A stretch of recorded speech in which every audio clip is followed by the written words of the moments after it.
Republicans have refused to extend these tax credits, these tax subsidies that were available to people getting those benefits, and those are set to expire the end of this year. The deal last night does nothing to address those costs, and so we have a situation right now where the government was shut down for 40 days. As you know, people weren't getting their SNAP benefits. We had people who were forced to go hungry. We had people who were laid off. We had planes that wouldn't fly. And now we have a situation where nothing has been done to prevent people's health care costs from skyrocketing.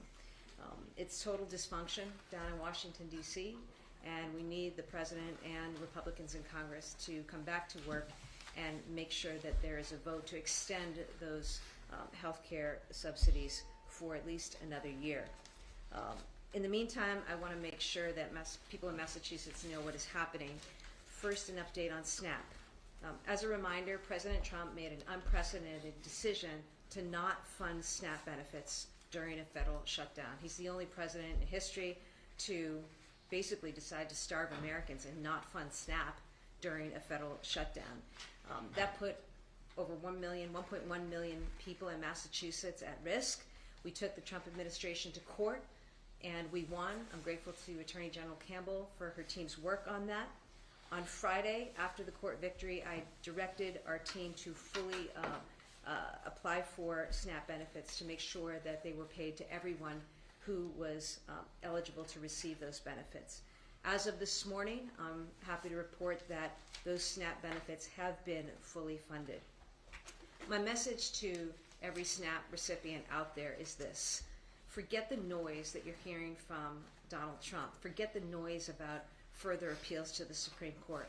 I want you to know, because of the actions that we took, your SNAP benefits have been restored to your cards. Go out and buy the food that you need to feed your family.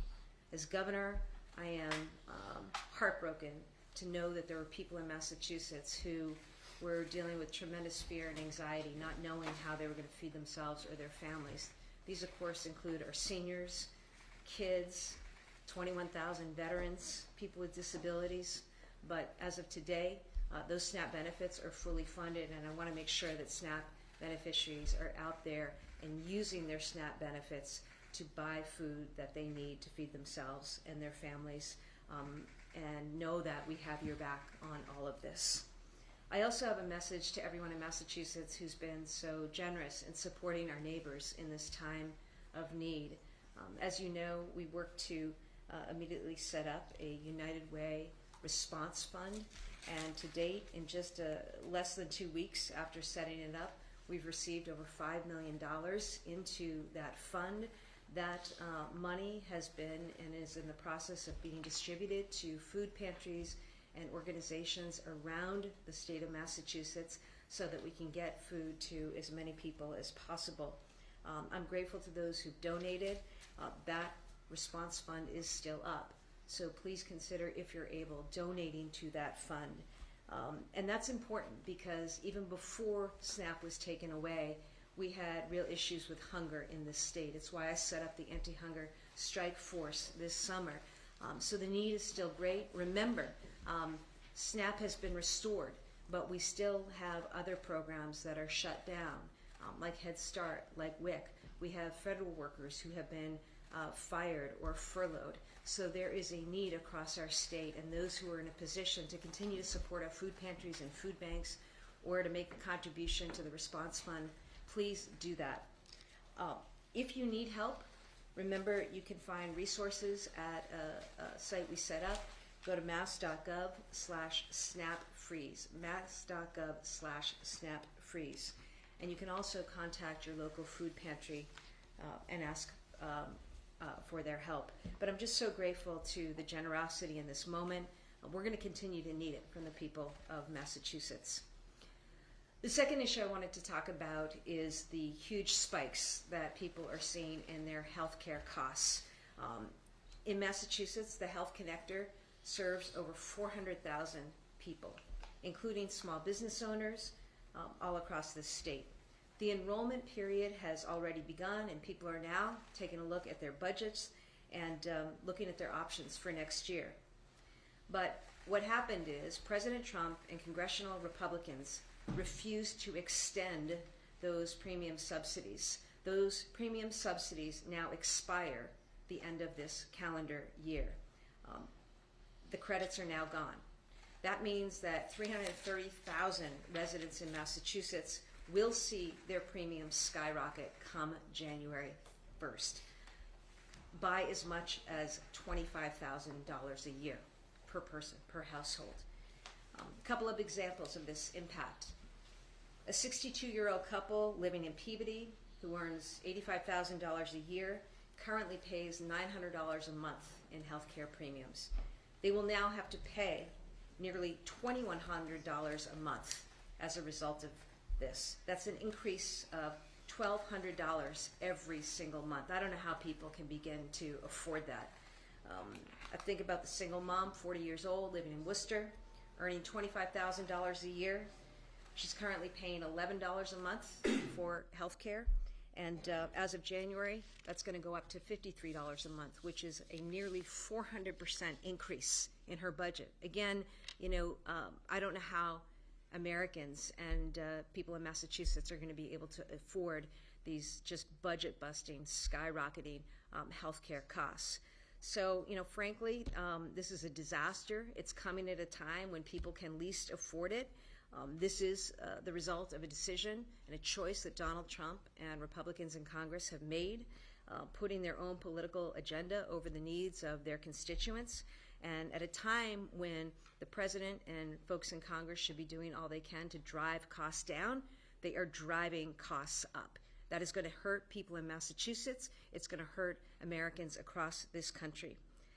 We're going to keep as much pressure on the president and members of Congress as we can to get this done, to get a vote, to extend these tax credits for another year at least. They need to fix this. They need to act now. Again, people are planning their budgets. They're trying to figure out during this period of enrollment what they should do, whether there's any option for them to get health care coverage. And so Congress and the president need to act immediately to restore and extend these health care subsidies. I call on them to do that. I call on them to do their jobs.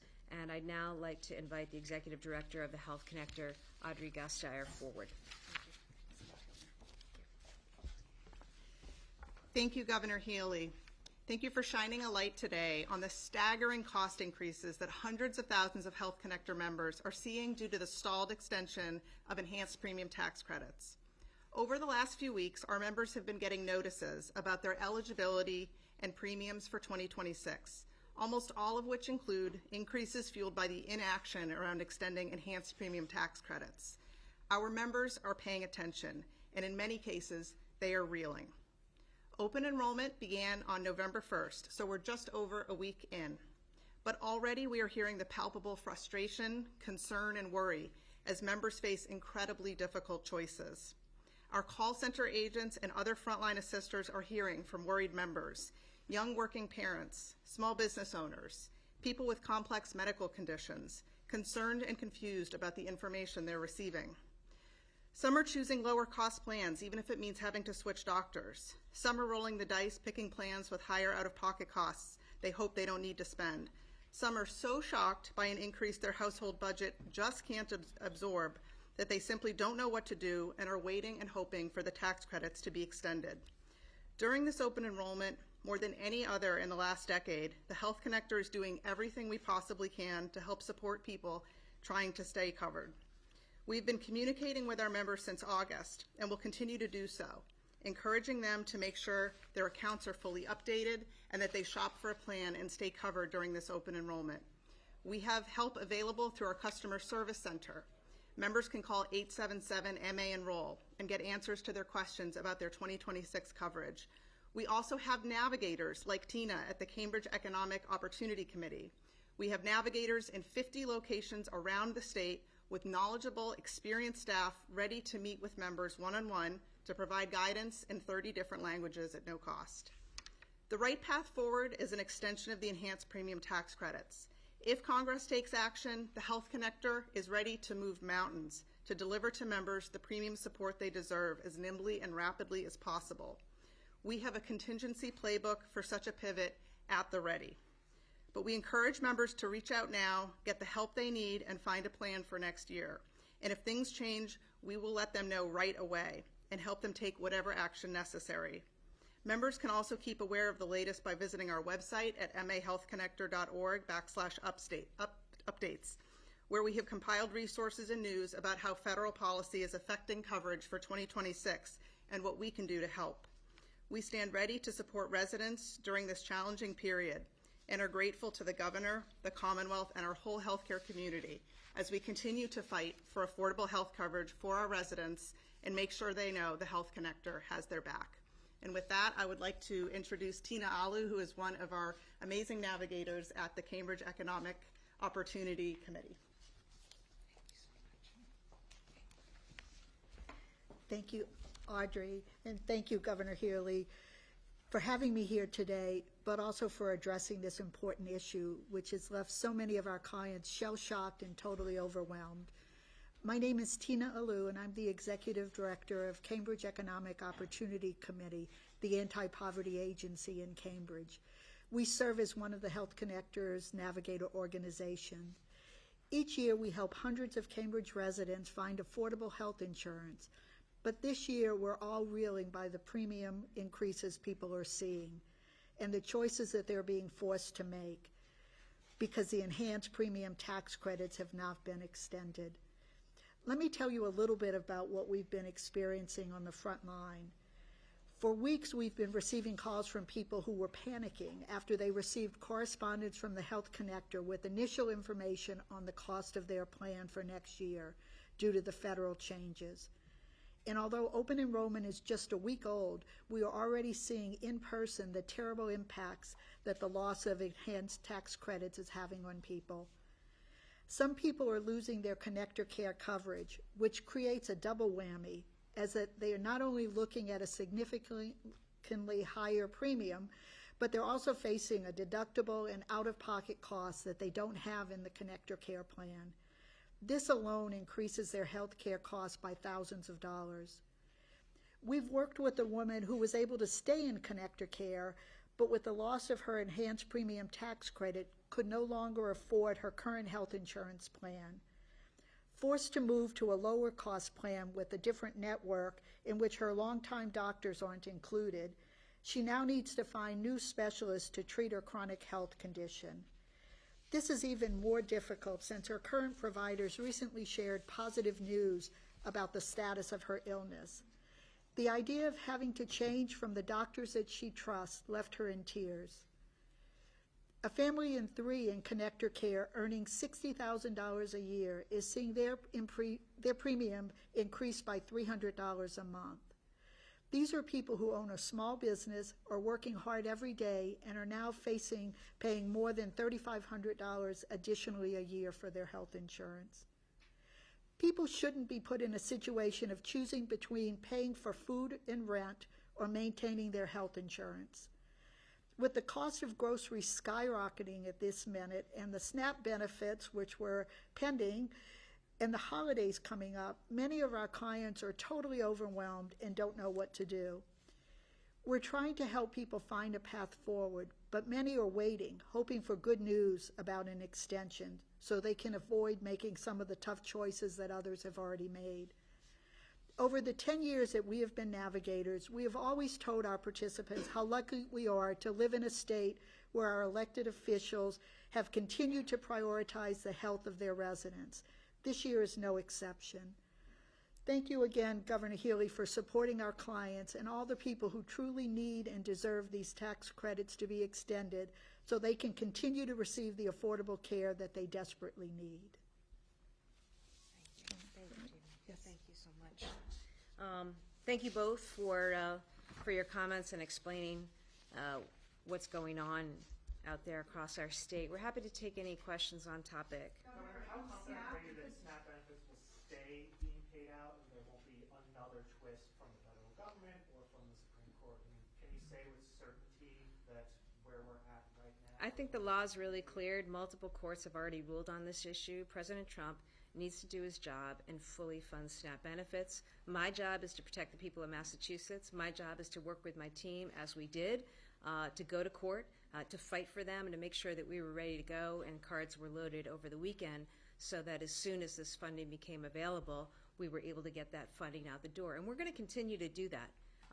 The president may have made a choice to starve Americans, but I'm not going to let that happen here in Massachusetts. I'm confident that whatever routes they try to take, if they continue to pursue this, I mean, how cruel is it that in the face of so many clear court decisions, the president and his administration would attempt to appeal this? That just is unbelievable to me. So I don't know what they're planning to do, but we know the law is clear on this, and we're going to make sure that people continue to get their SNAP benefits. Governor is threatening to punish states. He wants states that have already given out these benefits to undo that. Are we going to get hit with a bill? He may threaten to punish states. I'm not going to punish residents. I'm not going to punish Americans. Are you worried that the federal government will claw back any federal money because of this threat from this, USDA memo? Concerned that they'll come for money that's already It's pretty cruel in the first instance to deny funding to Americans. If Donald Trump is now going to go and take back funding from Americans, all of whom were poor enough to qualify for SNAP, I just find that unimaginable, even hard to believe for as callous as Donald Trump is. Governor, can you clarify how much we've been funded? Is it through November? And then also, if you could just expand on what do you think the government should do as far as this vote coming up? That should we reopen without these protections for the healthcare? Well, a couple things. One, SNAP has been ordered to be fully funded and on a going forward basis, and we're going to continue to act accordingly, and DTA is ready with a vendor to continue to process benefits for which people are eligible. So SNAP is fully funding. Again, SNAP beneficiaries, make sure you go out and buy the food that you need to feed your families. Look, I'm glad that government reopened. I am very distressed and concerned that that happened without securing any effort to make sure that we were preventing healthcare costs from skyrocketing around this country. What needs to happen now is Republicans and the president